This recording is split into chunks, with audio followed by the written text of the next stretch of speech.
Si nous disions que la justice est exactement l'opposé du péché, nous aurions naturellement dit en un mot presque tout ce que l'on pourrait dire à ce sujet. Mais regardons-y de plus près et examinons tout d'abord le mot lui-même.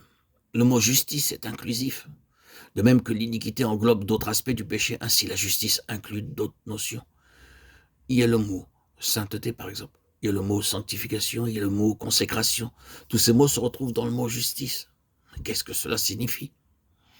Je suis certain que nous n'oublierons pas le mot péché. Il est écrit maintenant en lettres profondes, sombres et noires. Le péché est la rébellion. Le péché est l'anarchie. Le péché est ce qui se libère du gouvernement de Dieu, le déloge de sa place et se permet de prendre l'alternative au lieu de Dieu.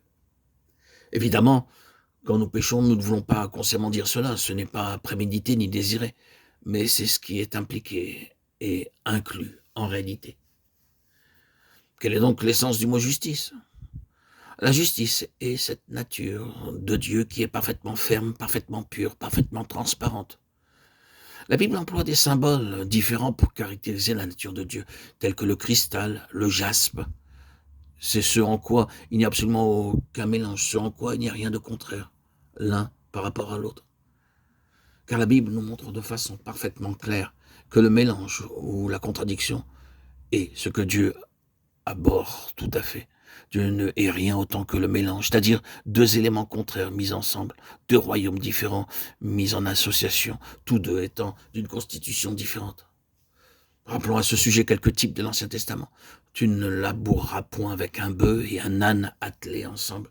Tu ne porteras point un vêtement tissé de diverses espèces de fils, de laine et de lin réunis ensemble. Deutéronome 22, 10, 11. Ce sont deux domaines différents.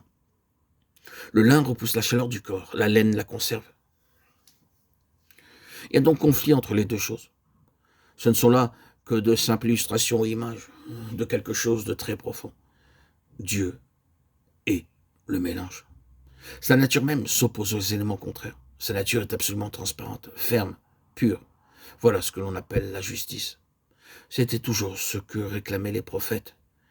L'injustice se pratiquait dans les affaires, c'est-à-dire les gens étaient volés par des méthodes trompeuses. Elle n'était pas franche, ni loyale, ni droite. Satan est le maître du mélange, de la séduction, de la corruption, de la pollution. Il n'y a rien de transparent en lui, rien de droit en lui.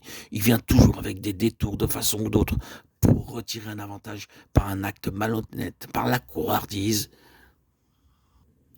Or, la croix du Seigneur Jésus a été la crise dans cette question de justice. C'était l'autre face. Il s'est offert lui-même sans tache à Dieu. Hébreux 9, 14. Voici quelque chose de pur. Il n'y a ici aucun mélange, aucune imperfection, ni de choses en présence. C'est tout, une seule chose. Tout est droit, tout est clair. Tout est absolument pur et transparent. Vous ne pouvez trouver en lui quelques traces de corruption. Il n'y a pas l'ombre d'un nuage. Il n'y a pas de ténèbres en lui. Il avait réglé cette question de la justice dans sa propre personne et son propre corps, et établi la justice pour toujours en type lorsqu'il vint à son baptême, lequel était une préfiguration de sa croix. Il dit, laisse faire maintenant, car il est convenable que nous accomplissions ainsi tout ce qui est juste. Matthieu 3,15. Il a donné satisfaction à Dieu au sujet de sa propre nature, comme étant absolument pure. Quand Jésus a dit, il est convenable que nous accomplissions ainsi tout ce qui est juste, Dieu répondit aussitôt et dit, mon fils bien-aimé, en qui j'ai mis toute mon affection. Il s'est offert lui-même sans tâche à Dieu. La question de la justice est réglée en lui, dans la croix,